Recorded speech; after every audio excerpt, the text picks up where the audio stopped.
Empecemos. 29 años después de la toma del Palacio de Justicia, todavía hay preguntas sobre lo que realmente ocurrió ese 6 y 7 de noviembre de 1985.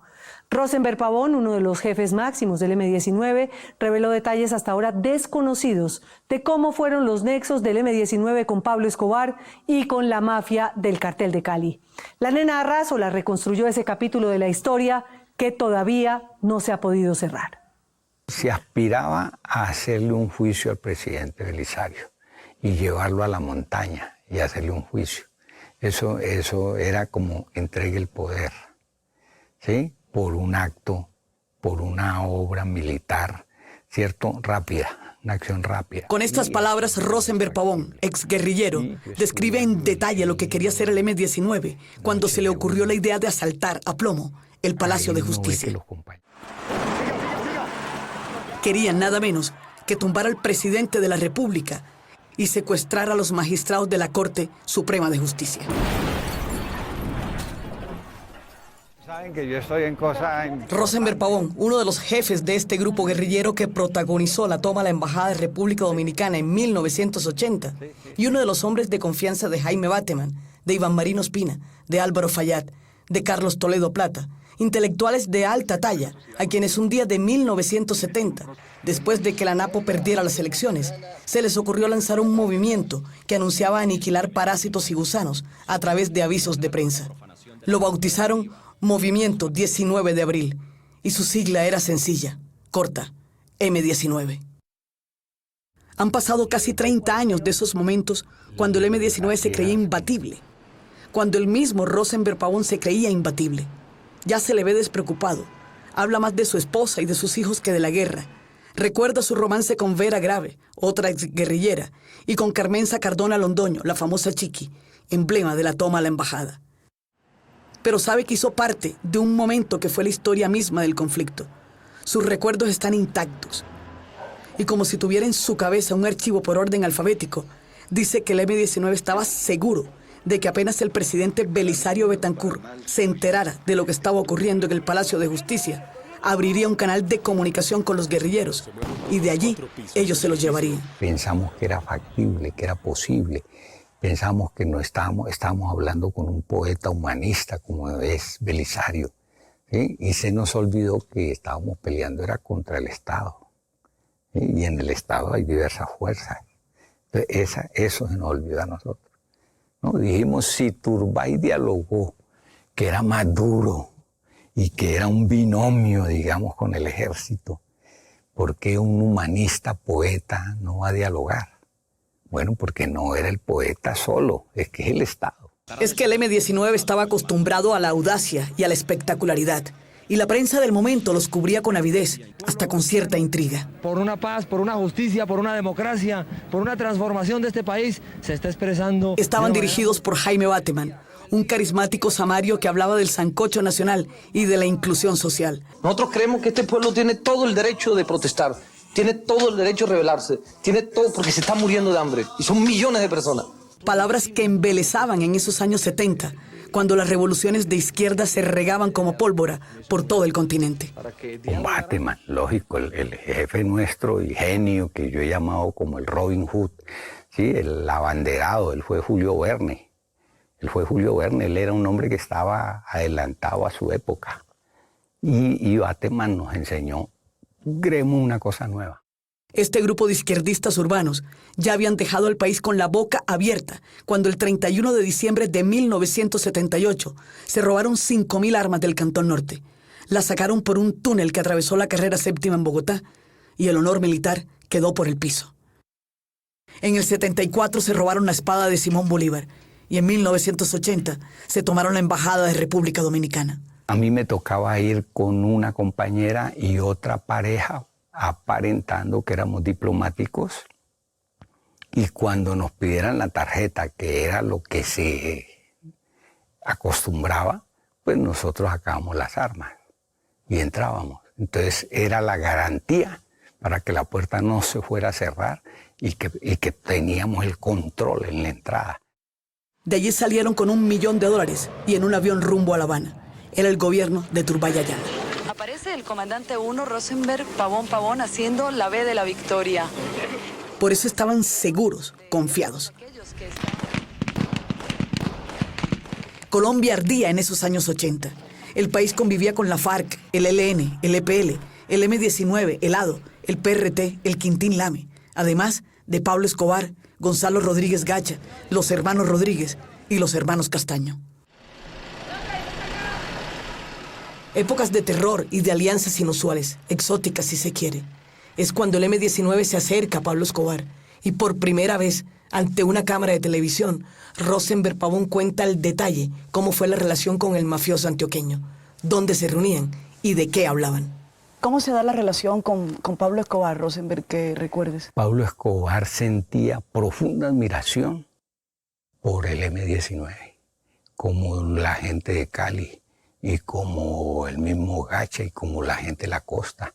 Sentían profunda admiración porque veían que éramos nosotros de una imaginación infinita. Sí, y veían que nosotros hacíamos unas propuestas que eran locas, pero a la vez eran que se podían realizar. Entonces ellos intentaron hacer contactos con nosotros y tuvimos al nivel siempre de la política contacto con ellos, al nivel de la política. ¿Cuántas veces te reuniste con Pablo Escobar? Diga usted 10 veces, 3 minutos, para cosas muy concretas, siempre. ¿Cómo van las cosas? Si ganamos, ¿para dónde se va? Y nosotros diciéndole, hay que buscar una salida al tema del narcotráfico. Años atrás, Iván Marino Ospina había hecho lo propio. Hay declaraciones dentro de los expedientes que aseguran que el capo les prestó la pista de aterrizajes de Nápoles para que el M-19 descargara las armas que habían traído de Nicaragua para atacar la sede del Palacio de Justicia en Bogotá. Precisamente fue esa cercanía, esos nexos de los que hoy habla Rosenberg Pavón, los que generaron suspicacias sobre la participación de Pablo Escobar en el ataque al Palacio de Justicia. ¿Hubo financiación de Pablo Escobar? Pablo fue muy amigo nuestro, como muchos bandidos fueron amigos nuestros. ¿Por qué? Porque en la guerra está uno y está con el que uno pelea. Se terminan uniendo. Y el enemigo tiene amigos y uno tiene amigos, ¿cierto? Y hay aliados.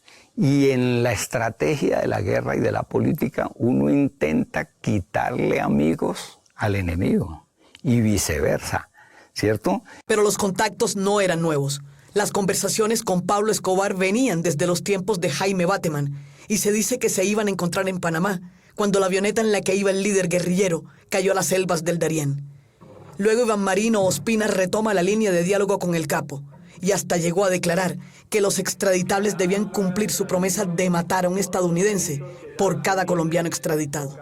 Por eso dicen que Pablo Escobar financió el asalto. Jueces y magistrados eran víctimas de paras, guerrilleros y mafiosos. Y 2 meses antes de la toma, el ejército, la policía, el gobierno, la Corte Suprema sabían que algo iba a pasar. El tratado de extradición estaba sobre los escritorios de los magistrados de la Sala Civil y tenían miedo. Pero el M-19 tenía un motivo adicional. Argumentaban que el gobierno había incumplido los acuerdos de paz de Corinto y no se les ocurrió otra forma de protestar que emprenderla contra la justicia para tumbar al presidente Betancur. Los compañeros tenían unos errores de concepción militar, ¿cierto? Ellos llevan picas y palas para el palacio, que significa voy a hacer una defensa en montaña, y uno en un palacio no puede hacer defensa en montaña. Fueron meses de preparación liderados por Luis Otero, Andrés Almarales, Alfonso Yaquín y Álvaro Fayad. Y el 6 de noviembre, a las 11:30 de la mañana, entran 35 guerrilleros por el sótano del Palacio de Justicia, en 3 carros. Las primeras balas del M-19 fueron para 2 celadores, un administrador y un subteniente. Fueron las primeras víctimas de este holocausto. Los primeros en responder al ataque fueron los del batallón Guardia Presidencial. ¿Ustedes tienen rehenes? Está el presidente de la Corte y varios magistrados. Si el ejército llega a subir aquí al 4º piso, ¿estamos? Al 3er piso, nos morimos todos. Minutos más tarde llegó la escuela de caballería al mando del coronel Alfonso Plazas Vega. El impacto del roquetazo se sintió en la 7ª y en Colombia entera.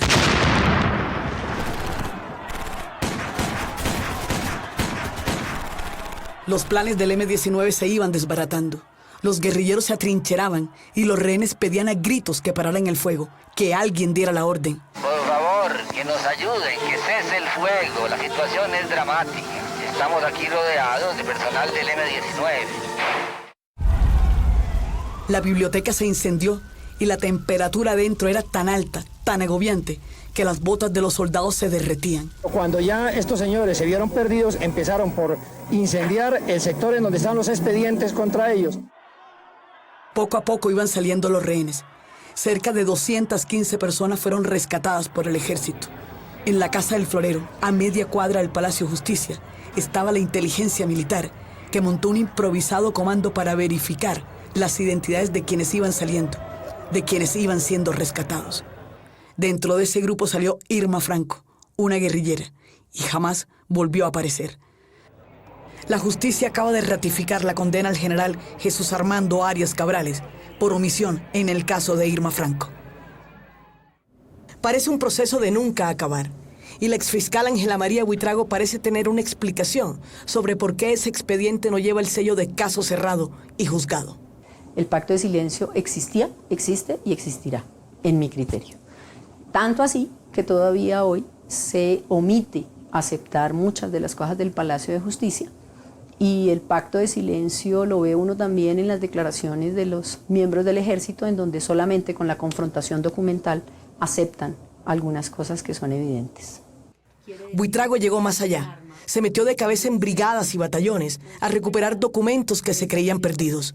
Y su hallazgo de nuevo volvió a estremecer el proceso.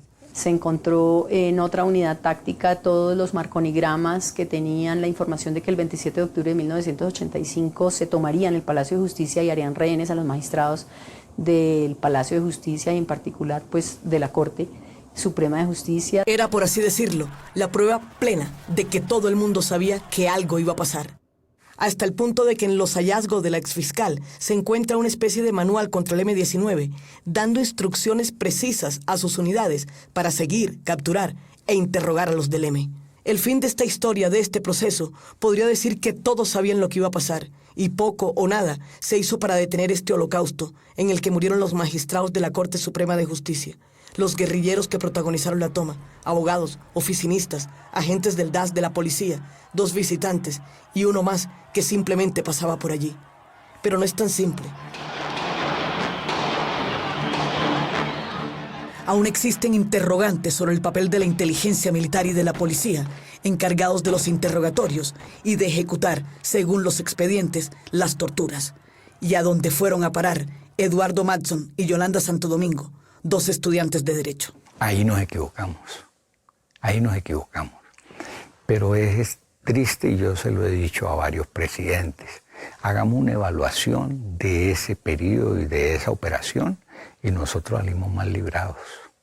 Nosotros nos equivocamos de pie a pa, pero el ejército se equivocó más con la retoma.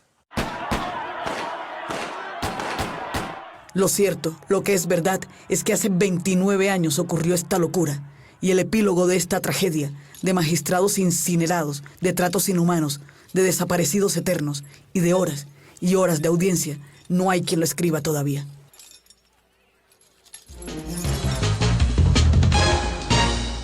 En los próximos días, la Fiscalía le podrá dar un giro radical a la investigación sobre los desaparecidos en el Palacio de Justicia y se alista para vincular a este proceso generales y coroneles del Ejército y de la Policía y agentes del DAS, que hasta ahora han sido intocables. La razón para este inesperado rumbo que toma la investigación es que la cifra de los desaparecidos podría superar las 80 personas y no serían solo los 11 de los que siempre se ha hablado.